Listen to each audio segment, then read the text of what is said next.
freaking first cut. Golly. Welcome to the First Cut Podcast. I'm Rick Gehman, and this is your round two recap for this week's Genesis Invitational. And joining me to break it all down, it is him. It is Greg DuCharme. Hey, Greg, good to see you, bud. What's up, Rick? I'm excited about this week. It's always exciting, and it's been great so far, and we're set up to have another great weekend. Could you have imagined that the leader would be at 16 under par through 36 holes? Because the course is, It's firm, it's fast, it's not easy, right? But we've got a couple of front runners out there right now. Yes, and for Joaquin Neiman, I mean, what a round of golf he played on Thursday and Friday. I mean, if you were like me and you're watching kind of the middle of the day yesterday, you're seeing Scotty Scheffler and Jordan Spieth at 5 under posted in the clubhouse. You're thinking, okay, they're going to be right there. And by the time they tee off, they're 11 shots back. Yeah. 11. It was out of control. And so Joaquin Neiman finishes yesterday's round in a little bit of a flurry, right? I mean, the whole round, I guess you could say, is a flurry. But he was at 5 under after 11, and then he finishes with 3 birdies from what is that, 4 through 9. He makes 3 more birdies, he gets to 8, and it's kind of out of control. And then he starts off again with an eagle. He goes eagle birdies, 3 under through 2, and he doesn't really stop. He makes a bogey at 10, which is very. I mean, it's a hard hole. It happens. But you look at that round, I mean, it's near perfect. It's just phenomenal stuff. And there was a while where when he was through his first 5 holes, he had only hit 2 greens. So he hit the green at 1, made eagle, hit the green at 2, made birdie, and then misses the next 3 greens. Now he would go on to hit 14 of 18 greens. So he really got it going. But man, I couldn't be more impressed, and I'm shocked. And I think a lot of the players coming out this afternoon, like Jordan Spieth, like Scotty Scheffler, like Jon Rahm, are a little surprised. And I think that changed the afternoon wave in a big way. Yeah, back-to-back 63s around Riviera is something special, and it extends him out to 16 under par. Our friends over at Caesars Sportsbook are basically saying it's him against the field. He's plus 110, so very close to even money there. And, Greg, the Joaquin, it was kind of interesting because he was, for about half the season last year, a top 10 putter. And then at the end of the year, he just started hemorrhaging strokes. I mean, he was losing 3, 4, 5, seemingly on a weekly basis, had some time off at the end of the year to seemingly get right, played well at Farmers, and now he's just like sprinting downhill at Riviera. It's unbelievable what he's up to. And he played really well in Saudi Arabia as well. So he's put together a couple of nice rounds in a row, and it kind of makes me feel silly for not seeing this coming, even though, we don't have strokes gain data from there. So you don't know exactly how he did what he did. And if you're like me, I mean, I didn't see much of that tournament. And if you did see any of it, you didn't really see very many shots. You saw very limited groups in that event. So I would say for Joaquin Neiman, it's surprising that he's done it at the level that he's done it. It's not surprising that he's playing well. His game fits this place. He's a very good ball striker. And for much of last year, he's gaining off the tee, gaining approach the green, gaining in your strokes game ball striking stat. And short game and putting tends to be the issue. I mean, that long streak you mentioned, losing strokes, was significant on the greens. And that seems to have really turned around. But all that being said, I don't think putting has been the answer. You look at what he's done these last 2 rounds. He leads the way in strokes gain approach. He's already gained 7.4 shots. He missed 4 greens each day. Short game seems to be good. He's 7 of 8 so far scrambling, which I think is really important. And you're looking at a really an all-around player. And yet in yesterday's round, he only made 55 feet of putts. Yeah, he was stuffing everything. He's stuffing it. And today he made 126. So he made some more today. He's still third right now as we record in strokes gained putting. But this is it kind of the model we looked at going in, all around play, which seems to, he's done everything beautifully. And I couldn't be more impressed. I think maybe even the more interesting thing is the guy who's in second, Cam Young, who, Greg, Joaquin Neiman 63 was not the round of the day on Friday. It was Cam Young 62, a 9-under round. And if it wasn't for Joaquin Neiman, we'd be saying this guy's multiple shots clear, 4 shots clear at this exact moment. That could change with a couple of guys playing their last hole or two. But we'd be talking about him with a multiple shot lead going into the weekend, trying to get that first PGA Tour victory. And the spotlight is actually on Neiman. This is such a strange thing where two guys are so far out through 36. It makes it difficult to talk about the real lead. Yeah. Like we talk about so much. I mean, in one respect, the guy, he shoots 62 today. There's not a lot of that out there this week. So it would be not a knock against Cam Young to say that's going to slow down tomorrow. But when you have he and Joaquin, who shot 63, but he did it 2 days in a row, so he already answered the good round with another good round. It's hard to see. I mean, they've kind of eliminated a lot of players from this field. And if it weren't for both of them, which is, I mean, silly to say, but just hypothetically, if it weren't for both of them and you had Jordan Spieth and Justin Thomas sitting on top of the leaderboard at 10 under, well, I mean, you'd have guys at 5 and 4 under par still in the mix. Yeah. I mean, I wouldn't even rule out the 3 unders. You got Xander Schauffele sitting at 3 under, Jason Kokrak. You got a bunch of guys at 2 under par who I think would still be in the mix. But they're now, if you're at 2, you're 14 shots back.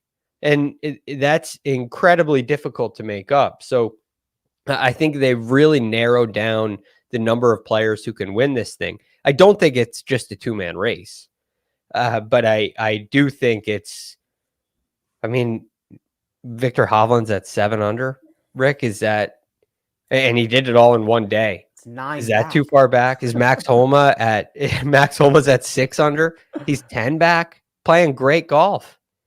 I mean, you're talking about top 10 guys. Sebastian Munoz, Max Homa, Cam Smith, all these guys, Mark Leishman, Mav McNeely, Peter Malnati, all these guys are tied 9th at 6 under. They're 10 back. So I don't really know how far outside the top 10 you can go for somebody else to realistically be in the mix here. Well, it's certainly going to a lot be determined by if Neiman and Young come back to the field. Because if they can go out and shoot, I mean, if Neiman shoots 269s, it might be over. That would get him to 20 under. That's probably good enough, I would imagine. But if we remove those guys from the leaderboard, yeah, Spieth, Thomas, Scott, Morikawa, Hovland, Homa, like lining up right behind these guys. So there's plenty of firepower there. But I think, Greg, it's truly going to rely on the two at the top coming back. And let's be real, they have one combined victory. So it's not like Justin Thomas is there or John Rahm is 6 shots clear or something like that. I think it will get interesting at some point on the weekend. If you look at Cam Young, and this is an interesting thing, he's been playing some really good golf, especially early on in tournaments. And there seems to be a couple of rounds, maybe one. I mean, in many of these tournaments, it's one round that's really held him back. You look at what he did last week at the Waste Management. He finished tied 26. He shot 72 on Saturday. So he shot 68, 69 the first 2 days. He's in the mix. And then at the Farmers, he shoots 67 the first day. He's right there. Then 74, then 64, then 73. And at the American Express, he shoots 64, 68, 69, and it was 77 on Sunday. So I don't quite know where we are with him yet. There's a possibility of a high round. He could definitely come back to the field. He's done that before. But at the same time, he's not a player coming out of nowhere. He's had experience. He's had a couple of chances in the mix like this in very similar situations to where he is right now. So on one hand, yeah, past evidence, past performance would say either tomorrow or the next day, he's going to come back to the field. But maybe this is where he turns it around and he's ready to put together 4 rounds. We haven't seen that from him yet. And the one time we did see that, the one time this year he shot 4 rounds in the 60s was at the Sanderson Farms. He came and tied second.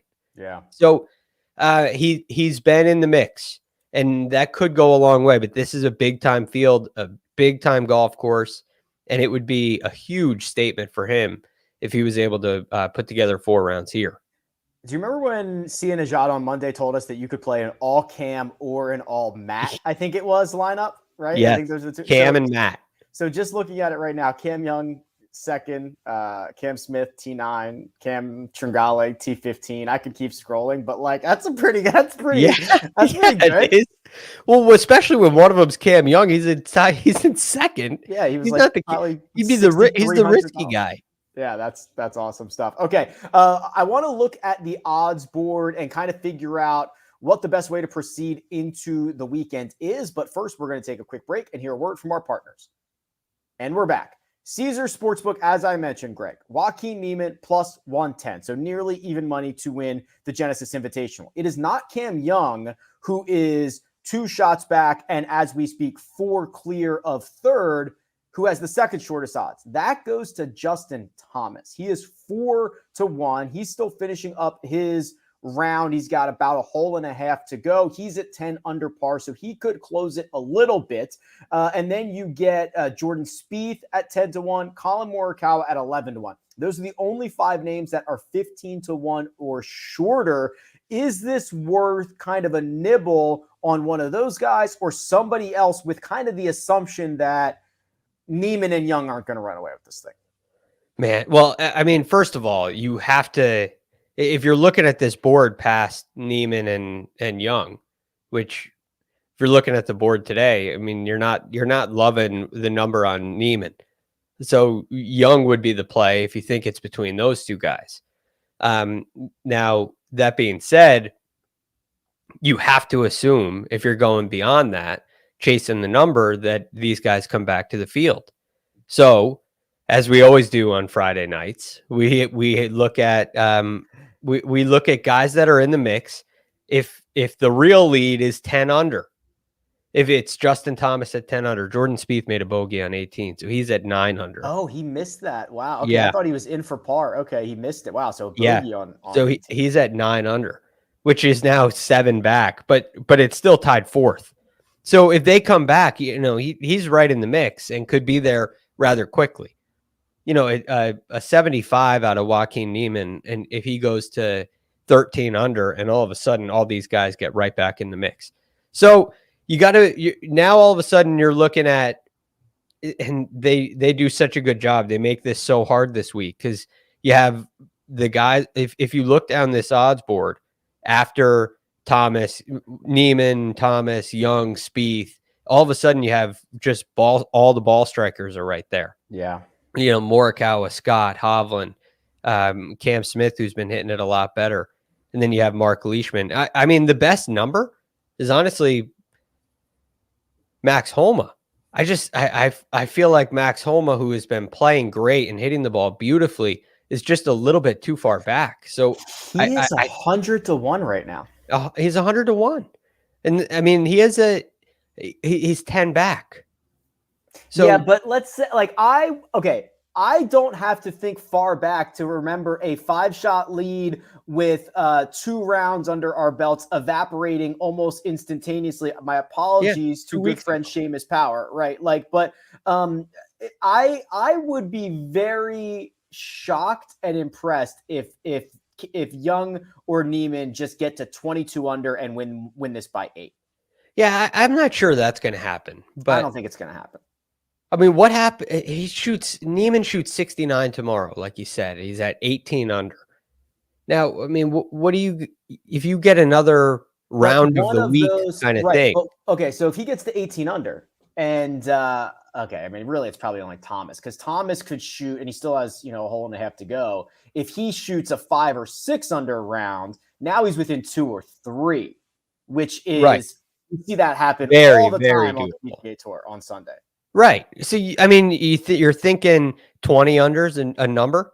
You think 20 unders the number to chase down? Yeah. Yeah. So can Max Homa shoot 14 under? And that's why he's 100-1. Can he shoot 14 under over the weekend? I don't mind. I think this is like one of the rare occasions where, like hundreds of, like I'd be piling up, I think, on Homa at 100. You could even go look at like Victor's 28, Cam Smith at 33, because so Caesar's saying half the time Neiman wins, half the time he doesn't. And if he doesn't, and he comes back to, like, if he shoots 2 over tomorrow, and this is now 14 heading into Sunday, all the big boys are in it. Yeah, I mean, even at 18, right? You could see a guy at 7 under or 6 under shoot a 6 under round, and all of a sudden they're at 12 or 13, and they're 3 or 4 back, and they're in the mix. So I wouldn't be really willing to go below the guys that are at 6 under. So I think Homa and Smith, who you mentioned, are really, really good options. And then beyond that, you're going to have to pay for a guy like Justin Thomas or Jordan Spieth or Colin Morikawa, and those 3 guys would be next on my list. I do find Adam Scott interesting as well, because I liked him coming into the week. He loves the golf course. He's putting really well. He seems to be hitting the ball well. I mean, he's 5th or 11th for the week so far, approaching the green, and 5th in strokes gained putting. So I think Adam Scott could be a play too, but I think Max Homa is the best number. It's very unlikely he wins it, but I agree, because if you say, okay, half the time Neiman doesn't win this, and you give me somebody at 100 to 1 who, if Neiman doesn't win, the reason he wouldn't win is because it's coming back to the field, and now Homa's part of that field, right? Like that's the bet. It's obviously a long shot, but that's the bet. It doesn't seem like we're going to see a Cam Young, Joaquin Neiman duel coming down the stretch. Like Phil and Stenson at Troon, they're not just going to like blow this thing away. I mean, maybe they are. I don't foresee. We don't see that very often in this kind of situation. Correct. Even if it were Thomas and Spieth, if you flipped them, I mean, you so rarely see it. That's why you remember Stenson and Phil from, what was that, 2016? Yeah, it sounds right. So that's a long time ago, and it doesn't happen very often. So you got to figure at least one of them is going to come back. One of them might run away and hide, and that happens from time to time. But I think it's a fair point. So I'm with you here. I think if you're not going to go with a big name, which you could go Thomas, Spieth, or Morikawa. I obviously wouldn't have a problem with that, and neither would Caesars. But if you go away from that, I think the 2 guys would be Adam Scott and Max Homa. Yeah, I like that. And then if you go get one of those tickets, you're just hoping for chaos. Yeah. Right. I mean, by the time those guys get out, they're going to be in the final group on Saturday. So by the time they get out and it's real crusty and they've had all day to I mean, we see this every single week. I would love it. Listen, as a pre-tournament backer of Neiman, I hope he runs away and hides. I hope he shoots another 63 on Saturday. But generally, history on the PGA Tour says it's a lot harder to win than that. Yes. Yeah. And it takes a real special occasion. And it feels like he's had 2 near flawless rounds. He's had his special rounds. And I mean, it's not going to take a lot for him to win. He'll have to play well, but like you said, he'll be really hard to catch with 2 under par rounds. Yeah. The key is he can't think that way. He's got to go right. He's got to stay really aggressive. Yeah. 69 probably gets it done, but nobody tell Neiman that. No, not if you want him to win, because then now all of a sudden you play defensive. You're waiting for 1, you're waiting for 10 and 11 and some of these par 5s instead of playing the course the way it needs to be played. And so far he's done that. We'll see. He's a scary guy. Joaquin's a scary guy. I like his game so much. And for me, I don't know when he's going to put it together and play well. But when he does, I don't look at him as a folder. Yeah. Cam Young's folded. So he wouldn't be as scary if it weren't for Neiman. But Neiman scares me. Well, I think we're going to know a lot more in 24 hours when we have 18 holes left in this thing. And we'll see what Neiman and Young and everybody else does on Saturday. And we'll be back after that round and Sunday's final round to break it all down. But for now, big thanks to Greg DuCharme. He's on Twitter at @TheRealGFD, and you can find me at Rick Run Good. This has been The First Cut, and we'll catch you next time.